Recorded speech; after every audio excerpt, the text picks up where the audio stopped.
రక్షకుడైన యేసయ్య అతి శ్రేష్టమైనటువంటి నామంలో పెన్నాడ గ్రామస్తులైనటువంటి మీ అందరికీ కూడా శుభాలు. దేవుని యొక్క నామంలో సమాధానం తెలియపరుస్తున్నా. దయచేసి గమనించండి, ఇవి దేవుని మాటలు. దేవుని యొక్క మాటలు ఎంత శక్తి ఉంటుందనంటే, మన ఆలోచనకు అందనంత గొప్ప శక్తి దేవుని యొక్క మాటకు ఉందండి. బైబిల్ గ్రంథంలో ఎన్నో మేలులు దేవుడు వారికి చేసినట్లుగా మనం చూస్తూ ఉంటాం. అన్నింటికంటే ఒక గొప్ప మేలు నేను ఒకటి మీకు చెప్పాలని ఆలోచన కలిగి ఉన్నాను. యేసుక్రీస్తు వారు యెరూషలేము నుంచి సమరయ గలిలయ మీదలుగా ఆయన వెళ్తూ ఉన్నాడు అన్నమాట. వెళ్తూ ఉన్నటువంటి సమయంలో ఒక గ్రామ సమీపానికి వచ్చే సమయానికి 10 మంది కుష్ఠరోగులండి. ఒకరు కాదు, ఇద్దరు కాదు. వాళ్ళ ఇంటోళ్ళు, వాళ్ళ ఊరోళ్ళు, ఆ చుట్టుపక్కల ఉన్న పరిసర ప్రాంతాల వాళ్ళందరూ కూడా వీళ్ళ కుష్ఠరోగులని ఊళ్ళో నుంచి గెంటేస్తే ఆ 10 మంది కూడా ఊరు బయట బ్రతుకుతూ ఉన్నారు. ఆ 10 మంది కూడా ఎవరైనా పెడితే తింటాం, లేకపోతే లేదండి. ఇలాగా ఆ ప్రాంతంలో నివాసం చేస్తూ ఉన్నారు. అయితే యేసుక్రీస్తు వారు యెరూషలేము నుంచి ఆయా ప్రాంతాల మీదుగా వెళ్తున్నట్టు వాళ్ళు గమనించారండి. గమనించగానే వాళ్ళు ఒకడు అంటున్నాడు, ఒరే యేసయ్య అంట ఆయన చాలామందిని బాగు చేశాడట. మనలాంటి కుష్ఠరోగుల్ని, గుడ్డోళ్ళని, మోగోళ్ళని ఎంతోమందిని ఆయన బాగు చేశాడట. మనం కూడా వెళ్ళి బాగుపడదాం రా అని ఎవడు అంటే, మొత్తానికి వాళ్ళ మాట విని అందరూ కూడా ఒక మాట మీదకి వచ్చండి పరుగున యేసుక్రీస్తు వారు ఉన్న చోటుకి వాళ్ళు రావటం జరిగింది.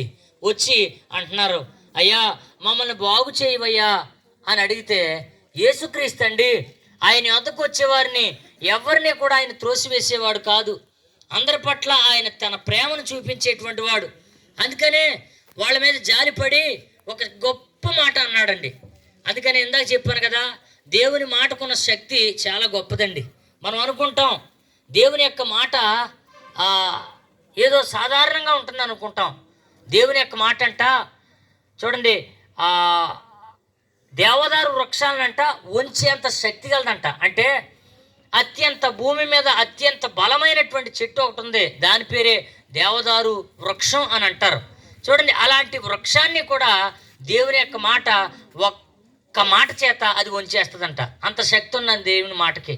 అందుకనే వారి మీద జాలిపడి దేవుని శక్తి కలిగినటువంటి మాటను బట్టి ఏమిని ఆ కుష్ఠరోగులతో అంటున్నాడు, మీరు వెళ్ళి యాజకునికి కనపరుచుకోండి అని అంటున్నాడు. యాజకుని కంటే బాగుపడితే ఆ యాజకుల దగ్గరికి వెళ్ళే అవకాశం ఉంటుంది. ఒకవేళ బాగుపడకపోతే ఊళ్ళో గనక ఆ కుష్ఠరోగంతో గనక వస్తే వాళ్ళు రాళ్ళతో పెట్టి కొట్టి చంపేస్తారు.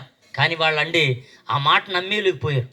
నమ్మి నడుస్తూ కొంత దూరం వెళ్ళే సమయానికే వాళ్ళు అక్కడ తడిని చూసుకున్నాడు. ఏంటని చూస్తే ఆ ఒళ్ళంతా కూడా పసిపిల్ల దేహంలాగా అయిపోయింది. అప్పటి వరకు కుష్ఠరోగంతో, పుళ్ళతో, రసితో తన యొక్క ఒళ్ళంతా కూడా అందవికారంగా ఉండేది. కానీ ఎప్పుడైతే ఆ మాట నమ్మి అతను నడిచి వెళ్ళిపోతున్నాడో, నడిచి వెళ్తున్నప్పుడేనండి అద్భుతమైన రీతిలో చూడండి అతనికి స్వస్థత కలిగింది. పక్కనోడు అంటున్నాడు, ఒరే నీకే కాదు నాకు కలిగిందని. మొత్తానికి ఆ 10 మంది ఒకరినొకరు చూసుకుంటే చూడండి పసిపిల్ల దేహంలాగా ప్రతి ఒక్కరి యొక్క దేహం అయిపోతే ఎంతో సంతోషంతో వాళ్ళందరూ గంతులు వేసుకుంటూ వెళ్ళిపోతున్నారు. కానీ అందులో ఒకడండి పరుగున దేవుని మహిమపరుస్తా, ఎవరైతే అతన్ని బాగు చేశాడో, ఏ ప్రభు అయితే అతన్ని నయం చేశాడో, అతన్ని స్వస్థపరిచాడో, ఆయన్ని వెతుక్కుంటా పరుగున వచ్చండి.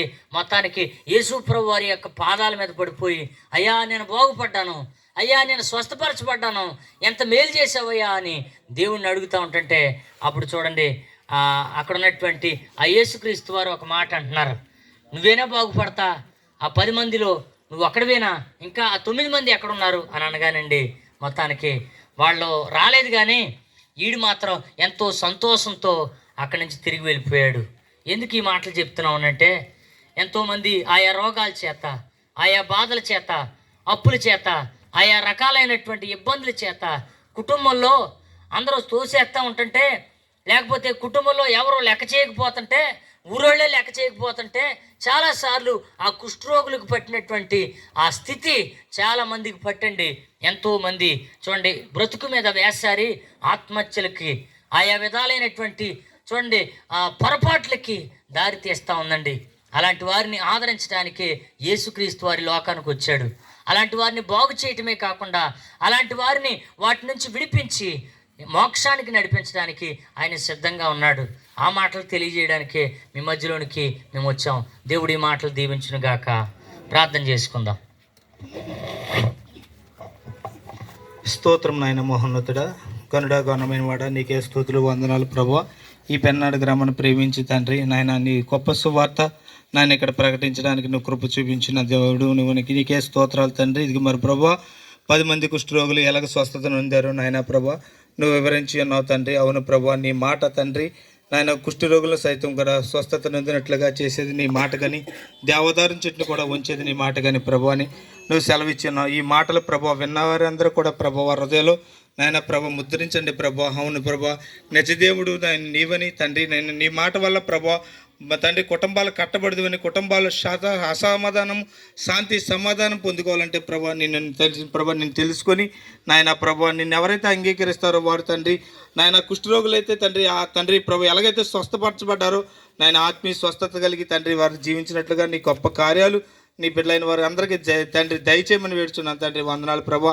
నాయన ఈ ప్రాంత వాసులందరూ కూడా రక్షణ లేని వారు ఎందరూ ప్రభా నాయన ఉన్నారో తండ్రి, అందుకనే మమ్మల్ని పిలిపి ప్రభా నాయన నడిపించి నీ సువార్తను ప్రకటించడానికి నీ వాళ్ళ కృప చూపించినావు నాయన. విన్న మాటలు ప్రతి ఒక్క హృదయాల్లో ఫలింపజేసి నీ గొప్ప రక్షణ ఈ ప్రాంత వాసులందరికీ దయచేయమని, ఈ చిన్న ప్రార్థన ఆలకించమని, నీ సన్నిధి చేర్చుకోమని యేసుక్రీస్తు నామమున అడిగి వేడుచున్నాం తండ్రి. ఆమేన్.